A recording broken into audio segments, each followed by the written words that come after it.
What's up, everybody? Couch Mills here, coming at you with a brand new Valorant video. And in this video, we're going to be doing something a little bit different. We're going to be doing a VOD review on TENZ, but not like we do a VOD review of a bad player, where we point out all their mistakes. We're going to be watching TENZ so that we can pick up tips and tricks and mistakes that enemies are making up against him. So yeah, I'm going to be spectating just like this. We're going to be drawing on it with epic pen, things like that. So let's just jump right in. I do want to note right off the bat, in typical TENZ fashion, he's rocking the Ghost, of course, even though he just trash talked the Ghost. You know how TENZ is. So he's gonna actually fight this Reyna right here, and he's gonna smoke right here. And this is a really good smoke because it's a little bit elevated. So if the enemy Reyna walks into it, she's gonna get one-wayed. And you're gonna see that in just a second, where he comes and takes this point, and the Reyna tries to take a duel with him, and she's just completely one-wayed. So this is just a really free kill.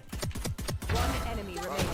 So now he makes contact with the Phoenix. So he gets that information, instantly dashes away. Doesn't want to take the 1v1 when it's 2v1 advantage, right? So he's going to dash right away.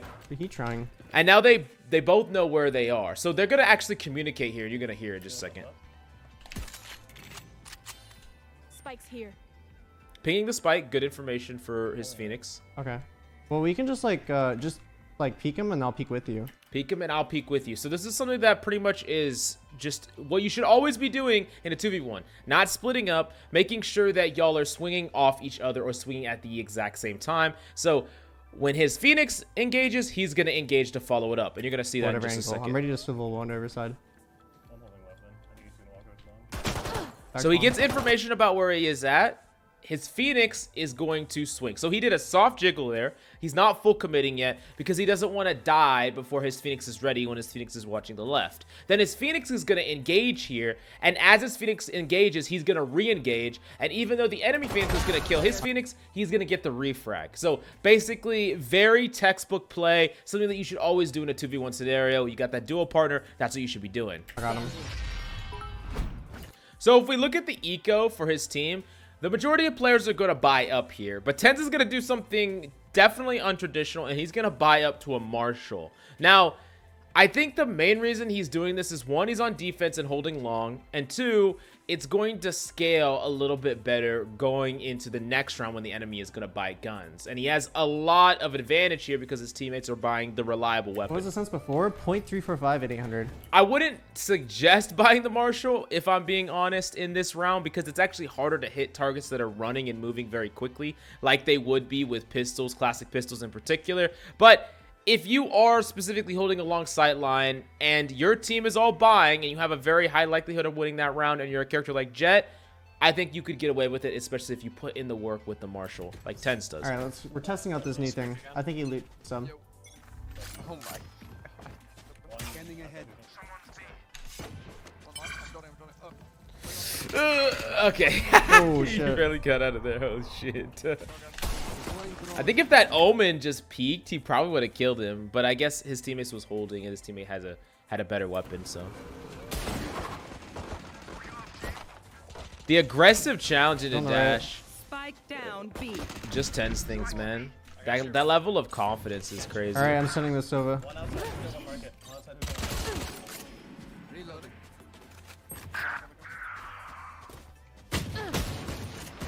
enemy remaining. Yikes.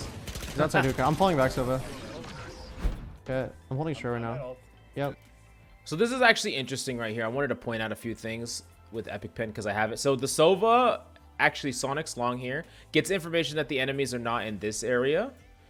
The Omen is smoking here and holding, so the enemy would have to push through there if they wanted to take control of showers. And so with this information so far, it kind of brings them down a little bit less. But if you like, you know the enemy would be either here or here.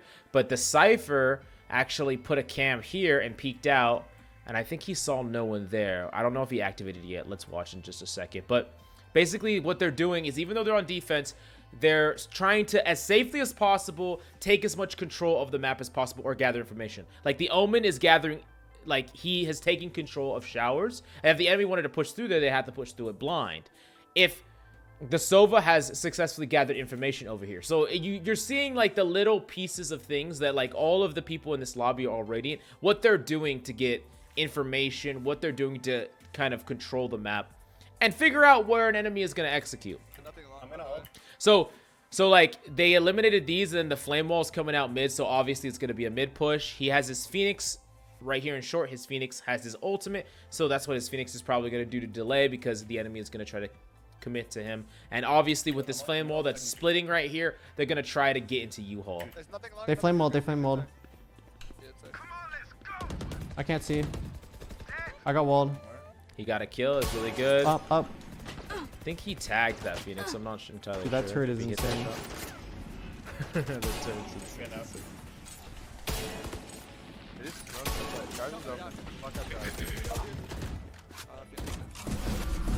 That's a lot. Okay, Yeah, just so Phoenix stuck. that was 3 tellies. Very unlikely that there was a fake one. There wasn't a fake one. So yeah, 3 tellies means that they are most likely going to just be full sending it B. I'm coming to you, Cypher. Are they coming hookah? Yeah, so the Cypher dies here. If the Cypher could have helped it, it would actually have been best for him to fall off. Now, what he was most likely trying to do was use his utility there, his traps, to try to get a kill and then dip. Which I understand that mentality, but like with the entire enemy team pushing him, he probably got flashed. I don't know from his point of view, but there was probably a lot of utility used on him. So yeah, definitely an interesting situation about what you decide to do there. Already out on site. Already out on site. So there was a call already out on site, and then TENZ peeks this window and he sees 2 people in hookah, which he can challenge with the Marshall, of course. However, unfortunately right here, he's going to peek away from this and he's going to get a little bit timing. Both him and the Phoenix are going to die to the Reyna. So a few problems. They said already out on site, and then when TENZ saw hookah, I think TENZ assumed that he was talking about the people in hookah. But the Reyna, what she did is she beelined onto point and then went straight elbow, was there. He kind of realized that it was a possibility for a Reyna to be there. That's why he peeked it earlier. That being said, he looked away. He would needed to challenge that hookah angle, trying to get kills, and then he gets flanked from that side. So it's just something to think about. Perhaps it would have been better if like his Phoenix was someone that would watch that angle while he was challenging hookah. Something that would probably be best to coordinate or something like that. But let's rewind this for a second. Technically he did have some smoke, so he could have tried to, you know, smoke off the corner if he wanted to, or he could have smoked off hookah and tried to get his teammates to start wrapping around and clear that section so they couldn't have gotten flanked. Just some different things, giving some different suggestions. Not that they played this terribly wrong or anything like that. It seems like the Reyna just like full sprinted from the second she touched side to elbow. And she's gonna do it again too. I've watched a little bit of this just so I have some idea of what's going on. And of course, TENZ is changing. He's changing his sensitivity mid-game. Typical TENZ stuff. Probably not gonna. I would not suggest you do this in your games.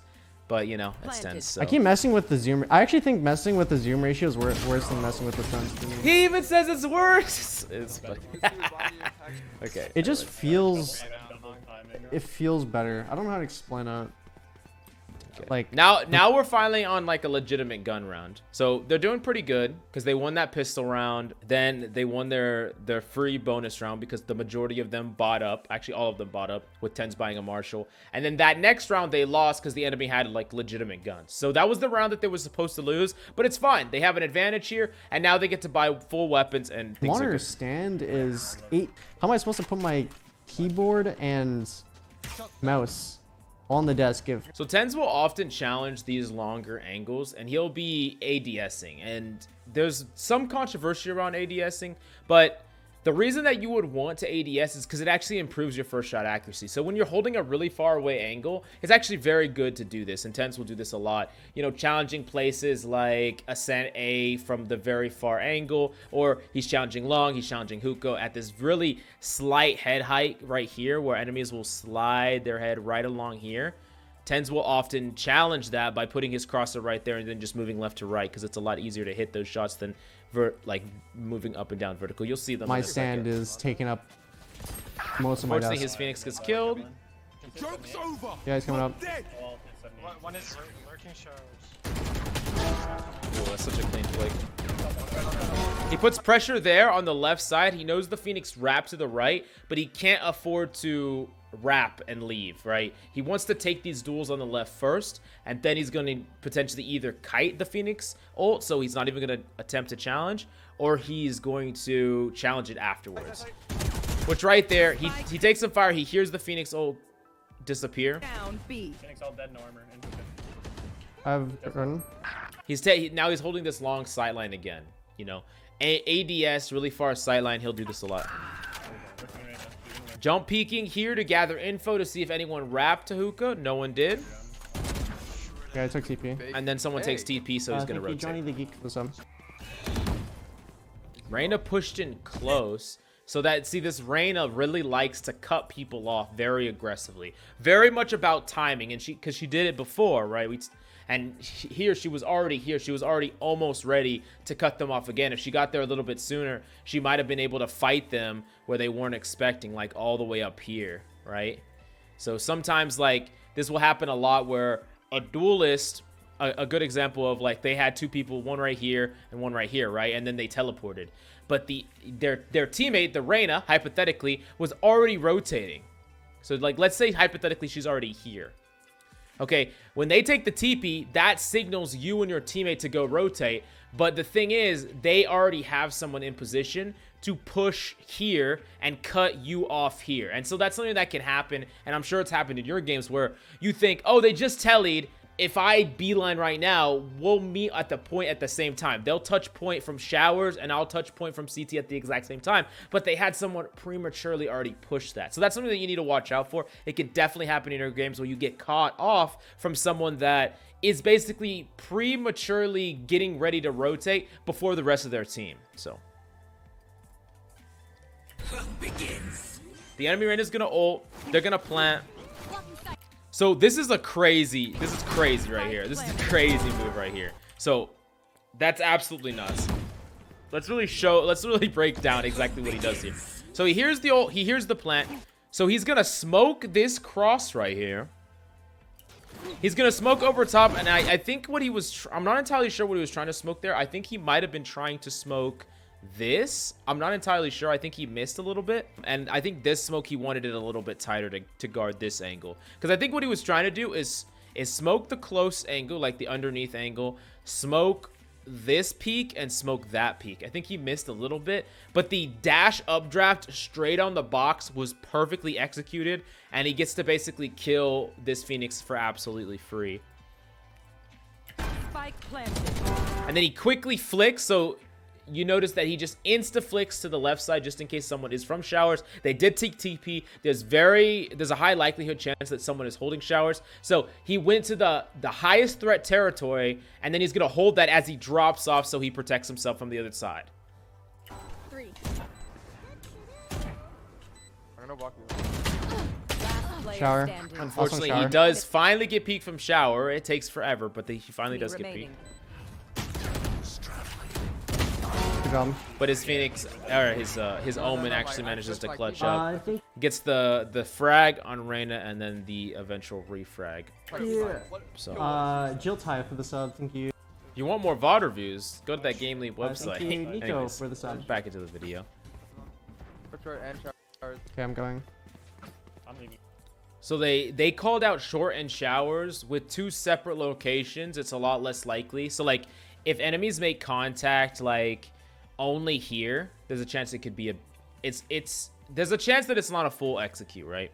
But if enemies show legitimate like presence, not only short but showers as well, it's kind of risky and difficult to take showers for one, because there's tight corners. A lot of times you're gonna have to use utility to take showers. So if your plan was just to bait, taking showers and short together is really not that great. Like, you're wasting a lot of utility to do so, and then the only thing you're getting out of it is the potential rotation. Now, sometimes you have to rotate, but it's just far less likely that it's going to be a faked push if the enemy is attempting to take showers in the first place. Because the whole point is it's difficult to take showers, but if they have showers, they have this angle, so that's a lot easier as their team push onto site. The enemy can't cut them off from point. So it can be difficult to take showers, but it's worth it if your team is going to execute. So when they call showers and main, there's a much less likely chance for them to be rotating. So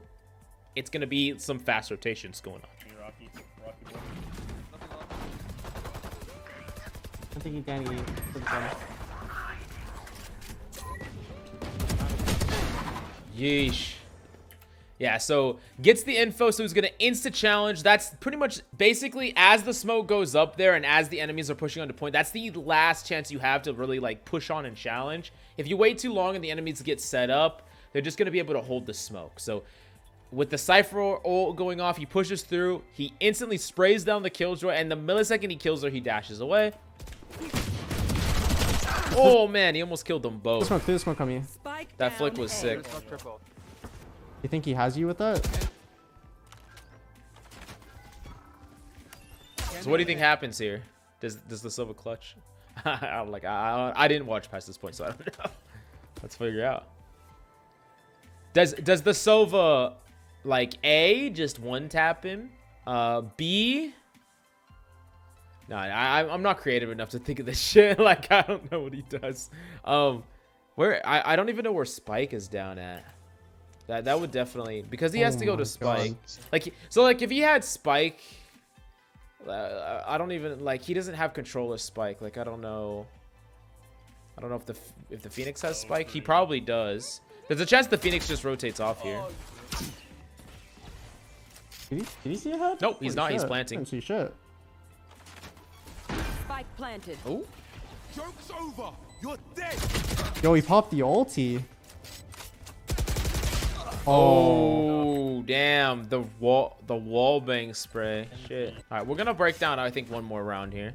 This is the last gun round that we're gonna break down, and it's gonna be rifle v rifle. Did I So. miss any other sub? On outside market. Oh, he just dashed. He dashed. Ooh. Jet op. Went up. So that looks like, was the Sova going for dart again? On outside market. Yeah, so remember what we talked about earlier where this Sova will often dart this area to gather information? Well, it looks like when he did it, he peeked out. He has to peek out a little bit here, and the enemy punished that by straight up beelining and then opping that really tight angle right there. So yeah, that's something that can definitely punish that, and I think they kind of realized he kept on doing that over and over again, so the Jet played for it. That's what it looked like. He just dashed. He dashed up. Went up. Block me sight. Block me sight. Block me sight. And that really nice off angle there, and that's something that you can do a lot. Like typically it's better to jiggle peek, but things that you can do on like Jet and Reyna is you can off angle, because all you need is to get that first kill. Like as long as enemies don't directly clear the angle that you're holding, you're gonna be able to get a free kill there. And then you see how he, just in case they were full rushing him, he wall bangs a little, or he sprays a little bit, and then he just dash out of that. He doesn't get too greedy. But yeah, like playing an off angle there is really bad on a lot of characters. Like if you did that on, I don't know, Cypher for instance, the problem is you play that off angle and maybe you get that first kill, but then you have no way to get out, and then you're gonna die, and then your utility is gonna turn off, and it's gonna really suck. But if you play something like Jet or Reyna, you can play for that gamble, you get that kill, you can get out. So I got smoked elbow. Garden 120. ooh, yeah. This is a little bit. Block me sight. I got smoked elbow. So from TENZ's point of view, he wants to peek here because the enemy Omen probably thinks that he connected with that. And because he barely didn't, the enemy Omen might be like caught off guard the fact that he gets swung here. Now, the only downside here is, so first off, TENZ swings with his crosshair kind of centrally located. And he does that kind of on purpose because he doesn't necessarily know where the Omen is going to be holding, right? The enemy's probably holding either the left or the right, but if he pre-aims this angle and the enemy's holding here, he has to make a much more difficult flick. So he puts it in the center on purpose so that the flick is a lot easier. And this is just like gunplay fundamentals that you learn over time and that TENZ has mastered, obviously, subconsciously.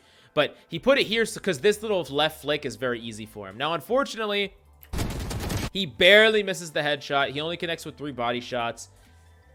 He might have been able to control that with the Phantom, honestly. But he almost got that, and then he dies here. But that was the thought process going through his head, and he almost Left side completely garden pulled it 120. off. 2 feet away.